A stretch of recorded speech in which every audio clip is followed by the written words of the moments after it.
Pero ang tanong po kailangan ba talaga makuha yung mga ating mga misis, mga lolo, mga lola? Baka naman fad o uso-uso lang yan para mapagastos tayo, ha? Budol. Ayan. Kaya naman kasama natin ngayong araw ang ating kaagapay at gabay sa kalusugan, Dr. Gary C. para sagutin ang ating mga katanungan ukol sa mga vitamins at minerals. Dr. Gary C., welcome po sa ating programa. Ay, magandang umaga, Kadeo at Sister L. At Morning, sa mga Doc. nanonood at nakikinig, magandang umaga po sa inyong lahat. Ayan, diretsa na tayo, Doc Gary C. Anong masabi sa mga nangyayari sa ating bayan? Iba pala. Kailangan ba ng vitamins? Ayan. Ako'y Kailangan ba ng naniniwala. mga supplements? Ayan, para mabago ang takbo ng gobyerno natin? Kailangan kong resetahan yan. Ang ibibigay ko dyan yung Ano? Togmolodon. Tokmolodon. Togmolodon. Tug natin mga ulo nila doon. Togmolo doon. Iba-ibang pananaw ng tao. No? May masaya, meron nainis, may nagagalit. May iba tawang-tawa. Tawan-tawa. Hindi iba dyan Marcelo na, EDSA na. Ayan. Pero diretsan tayo, Doc. Marami ang nagtatanong, kailangan ba talaga ng vitamins o gastos lang yan? O kaya ay uso-uso lamang itong mga supplements. Ayan. Okay, magandang tanong yan, Lakay. No? Alam mo, ang global dietary supplements, market niyan sa buong mundo sa ngayon ay nasa $200 billion Wow. for the year 2025. $200 billion. Billion. Time is 61 yan. Dollars yan eh. Dollars yan. Time is 61. Sister. Oo, yan yung last year. At tinatayang sa mga darating na mga taon, pataas ng pataas. Ngayon, kung hindi totoo ang mga supplements na nakakatulong sa atin, bakit tumataas ng tumataas? Dahil lang ba sa uso ba yan? O dahil narinig ganito at wala namang bisa? Napatunayan na itong mga supplements na ito, may kani-kanilang nagagawa at may mga reason kung bakit tumataas. Number one, yung aging population. Okay. Mas dumadami ngayon ang tumatanda. Dahil matatanda na rin ngayon. Ano? Because of the technology, because of the advances sa technology, mga bagong mga gamot na natuklasan para humabang buhay ng tao. Ayan, oo. So, nakasama doon sa pagtanda ng isang tao, nagiging mas health conscious na mula nung nagka-COVID, mas tumaas ngayon ang paggamit ng mga supplementation because of awareness ng immunity ay importante. Oo. So may mga supplements to boost your immunity.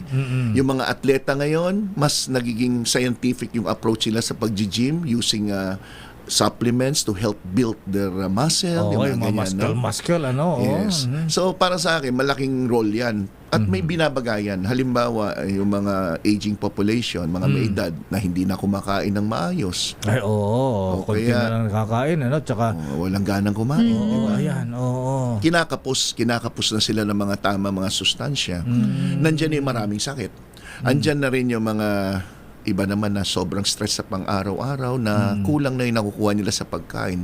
Bagamat yung pagkain ng tama, yan pa rin yung pinaka-importante sa lahat. Kumain ng tama, matulog, magpahinga, ayun. mag-ehersisyo. Yan yung Ayan, basic. But sa araw ng panahon ngayon na puros fast food na yung pacing ng buhay, ang bilis. Ay, oo. Natulog ka, pagising mo, ibang araw na naman. No? So all of this ay mga factors. Yung mga bata ngayon na hindi na nag-exercise. Ayan, kita Yung mo. yung mga paupo-upo, yung mga Ayan, ganyan na laro-laro. Ayan, parang kailan lang, si Sister L, uhugin yan. Ngayon, ikakasal na. Grabe. Oo, di ba? Ang bilis ng panahon. di ba? Grabe uhuhugin. Kumbaga sa sanggol, Doc Garitz, ay mahalaga ito sa paglaki. Ayan. Tayong mga adults naman na hindi naman na lumalaki, bakit kailan pa nating uminom ng mga ganyan mga Supplements. vitamins, Okay. mga supplements na yan? Hindi naman natin kailangan ng tiki-tiki. Dahil malalaki na tayo. no? Laki diki-diki. Well, yung halimbawa na lang, let's talk about multivitamins. Ang laman ng isang multivitamins ay halo-halo at iba-ibang mga klaseng vitamina. From A, B, C, D. At ano mga function ng bawat isa? So yung A, alam natin sa maganda sa mata, sa Ayan, immune system. Yung B, para sa nerve, sa memory, sa mga manhid. Yung C, immune system. Yung D, immune system. At the same time, sa buto. So bawat isa may kani-kanilang ginagampanan sa ating katawan. So maaaring nakukuha sa pagkain yan, maaaring hindi kulang o hindi sapat. napupunuan ng mga pag-inom ng mga multivitamins. So mahalaga pa rin dahil lahat tayo, maski na sabihin mo yung sanggol, between the two, sanggol saka senior, para sa akin mas importante pa yung magbitamina yung mga senior. Senior. Ha? Kasi yung sanggol, bigyan mo lang ng gatas ng ina, sufficiente na yan. Oo, enough na yung nutrients na doon. Para sa akin. Oh, colostrum lang ang kailangan, Doc. Ano? Correct, Ayan, correct. oh. Pagkatapos, hindi lang yun. Yung bata, pansinin mo, walang sakit, dinadala sa doktor para ipa-check up. Binabakunahan. Samantala yung senior na may sakit na, ayaw magpabakuna na sabi natin, to prevent pneumonia, to prevent flu, ayaw nila. Yung mga sanggol, paglabas pa lang sa nanay, bago ilabas sa ospital yan, meron ng mga vitamins yan, may schedule na ng well check-up ng baby. Di ba? May well baby check-up. Pero wala kang marinig na well Guransky check-up. Di ba? Puro maintenance medicine Maintenance lang. lang. Puro maintenance lang ang naririnig mo. So, dapat ayusin natin yung konsepto na habulin natin yung prevention. Doon papasok yung mga pag-inom ng mga supplementation, more on preventive medicine. No, pero Doc, may mga iba kasi na sabi nila, ang dami ko nang iniinom kung ano nung vitamins, tapos kumakain ako ng mga healthy naman. Pero parang, alam mo yun, walang effect. Pagod pa rin sila. Parang, ano ba to? Wala naman nangyayari. Yes. Wala naman nagbabago. Wala naman nagbabago. Ano yung Hindi reason naman ako kaya, lumakas. Doc? Ang number one reason kung bakit uminom ng vitamins or multivitamins mga tao, ang inisip nila para may energy, may lakas, yan, panglaban sa immune system, sa mga germs, Sakit. no? To boost the immune system. Pero may mga sakit naman na dapat bigyan din ng pansin. Halimbawa, uminom ka na ng multivitamins, nangihina ka, alamin natin bakit. Nandiyan na yung number one, baka naman meron tayong mga thyroid problem, hindi ka kumakain ng sapat, di ka nag-ehersisyo, overweight, Kulang may sa tulog. Kulang sa tulog, Ayan, pwede rin yung matinding stress sa pang-araw-araw, at sometimes yung gamot na iniinom mo, baka isa rin dahilan. So you have to consult your doctor. Kung ano yung mga gamot mo, iisa-isahin yan. Ano ba pwedeng yan na nag-cause ng iyong panghihina? Kung may thyroid problem naman, you have to correct kung ano yung mga problemang medical, like mababa yung thyroid hormone, nangihina, may hypothyroidism, may diabetes, uncontrolled, may arthritis, may rheumatism. All of these are medical issues na nagpapahina sa isang tao na hindi sapat ang uminom lang ng mga vitamins o supplement. So yung mga supplements, from the word supplements, ang ibig sabihin ng word na supplements, pandagdag o hindi pamalit. Hindi yan, kasi ang tawag mo, mag-supplementation ka. Dagdagan mo yung kinakain mo. Ito yung mga dapat mong inumin na mga kapsula man o liquido na maaari makatulong. Doc, may mga nagsasabi yan, ba't pa ko inom ng vitamin C, araw-araw mo na kumakain ako ng kalamansi juice, mga ganyan.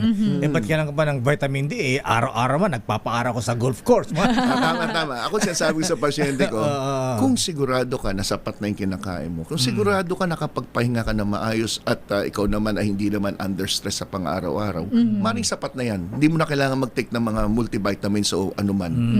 Pero kung hindi ka nakasisiguro na ang kinakain mo ay tamang sustansya at may araw na nag-cheat ka, kumakain ka ng mga french fries, burger at kung ano pa, hamburger. Ayan. maglagay ka na ng mga dagdag Bulalo. supplements. Yan. Tama. So sa ngayon walang makakasiguro. Sige, maski na tanungin natin lahat ng mga nakikinig ngayon. Kayo ba? Nagsusukat ba kayo ng kinakain nyo? Kung ilang takal ng kanin? Ilan calories? Oo. Walang ni isa dyan na nakikinig ngayon na kaya sabihin yan. Siguro out of 20, isa lang. Swerte kung may isa out of 100. Out of Ayun. Swerte na yon. Ano Doc, ang mga tips naman na maibibigay mo ngayon sa ating mga para sa sigurado may talab ang ininom nating supplements at manatili tayong malalakas at healthy. Kung uminom kayo ng mga multivitamins sa ngayon, make sure pa rin na kumakain kayo ng tama. Hindi pa rin lisensya yan para kayo'y magpuyat, manigarilyo, uminom ng alak at kung ano-ano pa mga maling ginagawa. So palagi kong sinasabi sa pasyente, maski laklaki mo yung gamot mo sa hypertension, kung kakain ka mamaya ng kare-kare na may bagoong, Ayan. Nako. wala rin mangyayari. Para yung kakain ng leche plan. Hindi, inom naman ako ng gamot mamaya. Yung kakain ng marami na bawal, tapos, hindi, may gamot kasi ako. Madalas ko marinig yan, yung kakain ka ng halo-halo. Di ba diabetic ka? May metformin ako.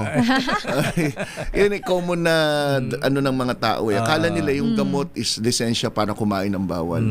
So kung kayo naman ay hindi pa uminom ng mga multivitamins at lalo na kayo may edad at hindi naman sapat yung kinakain nyo, I suggest maghanap kayo ng magandang multivitamins. Lalo na yung Ano mga multivitamins ang may recommend nyo, Doc? merong multivitamins ngayon, no, na bukod doon sa A, B, C, D, mga ganyan, at may mga kasamang calcium konti, may zinc. May nabibili ngayon na may kasama pang ginseng. Ba, Oh, okay wow. Ano yan, Doc? Yung ginseng, ang main purpose kasi niyan to mas Revitalize ma-energetic yung, ka. revitalize yung katawan, Oo, energetic mental ka. alertness. Yan ang alert ka eh. Yung nabibili dyan sa market, sa Mercury, meron yan yung tinatawag na Ultima. It's a Ultima. multivitamins with Ultima. minerals with ginseng. Oo, Ultima ang pangalan. Parang ultimate power. Parang gano'n. Capsule yan o tableta? It's a capsule. It's a capsule. ayan, Once a day lang naman yan iniinom tuwing umaga. Tapos yung kaninang binigay ko sa'yo, it's a multivitamins na may iron. Para naman sa mga babaeng This one. sa mga babae naman na Marapit na mag-menopause? magme-mens. Grabe ka sa akin, Lakay. magme-mens. Binigay sa akin ni Doc, magme-menopause ako. Yan naman ay multivitamins din, pero ang isa sa bida dyan na sangkap yung iron. May iron. Plus iron siya, Lakay. Idagdag ko lang yung iron yan, hindi yan yung ferrous sulfate na pangkaraniwan. It's ferrous fumarate na highly absorbable at less ang gastric irritation. Yan yung phenol. So, yung mga nagiinom ng iron dyan na sinisikmura, try nyo Pwede to, Doc. At ang kagandahan, ang inom pa nga niyan bago kumain. One capsule at least 30 minutes before Before meal. breakfast or before dinner. Once a day lang or Ayun. twice a day. Akala ko 30 minutes before action, mga ganun. Ay, yung honeymoon tea yun. Ito naman si Lakay eh. Yung honeymoon tea. So, pwedeng ito para yung phenol para kay Sister L at dun sa kay Kay architect, architect. yung honeymoon tea. Ayan. oh. Gusto ko yung pariseta ni Doc sa ere. On-air reseta. Yung ano, Doc, mabisa mo yung paracetamol. Ayan. Ay, Ay, nako. lahat yun yata tumatayo no, Doc. Kahit may sakit na. Pati bata daw na pagka umiyak, pabili ng paracetamol, natutuwa. Sa tingin ko, yan ang pinakamagandang gamot. Sa lahat. Sa lahat. Oo. So, kayong mga nakikinig po, tandaan nyo po na pagdating sa health, palaging meron tayong sariling effort na dapat ibigay. Yung ehersisyo, hindi nabibili yan sa Mercury Drug. Yes. Yung diet, nasa sa disiplina nyo. At yung mga supplements na aking mga binabanggit ay pandagdag Pandagdag. lang. Kaya nga makatutulong. Hindi yan gamot dahil hindi naman yan drugs. Yes, ayun. Yung Ultimax ba? Ultima. Ultima, iba pa yung Ibang Ultimax. Lakay Nakikita ko lang ayan. Ano siya sabi natin, maximum performance. Yung Ultima ba, presyo Ilocano ba yan? Mura lang yan. Mura lang yan. Yan ay once a day lang naman iniinom. At ang pwedeng uminom niyan ay 12 anyos patas. Pwede once a day. 12 anyos. Okay. Pagka senior na twice a day. Pag senior, depende sa pangangailangan. Kung talagang halos di na kumakain, other than taking mga multivitamins like Ultima, ay suggestion ko, uminom na rin binabanggit mong N plus Gold. Ayan. Ayun, Oo, kaya yung omega importante oil, yun para eh. din sa mga bara-bara ng ugat, para sa ating blood flow. Ayan. At para sa mga mapagmahal. Ayan. Mapagmahal. Ayan, Sa yung, heart. heart. Ayan. Heart flow. Ayan. Doc Gareci, ayan. Maraming salamat. Sana sa susunod na programa natin, sana ay meron ka ng gamot kung paano lutasin ang problema sa politika sa Senado at Kongreso. Ayan. Tok mo doon. Ayan. Ang effective yan, Doc. Mukhang magkakaroon amnesia yung... Doc Gary, maraming salamat po and thank you. Ayan, Dr. Gary si po Mahabigan, ang ating kasama sa ating programa sa ating kaagapay. Ayan, sa ating makalusugan. Ayan, at para sa karagdagang impormasyon, pwede kayong pumunta o kaya tawagan sa telephone number 8911-1314.